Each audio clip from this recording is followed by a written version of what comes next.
এখন নীল ক্ষেতের আবার মেয়র হয় কিনা আমি জানি না। তো নীল ক্ষেতের মেয়র হইলে ওই জায়গাতে আসলে করার কিছু নাই। তারা যেইভাবে জিনিসগুলাকে নিয়ে যায়, এইভাবে তো আসলে আগেকার মতো যে আনন্দে নিজেদের ভিসি হবে, নিজেদের নির্বাচন কমিশনার হবে, এই সুযোগ আর নাই।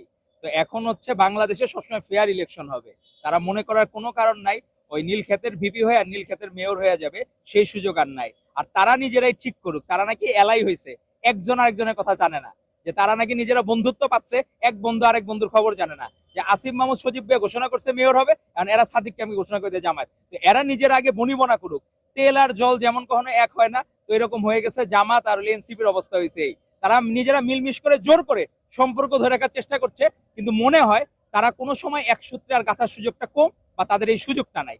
আমাদের কাছে এটাই মনে হচ্ছে।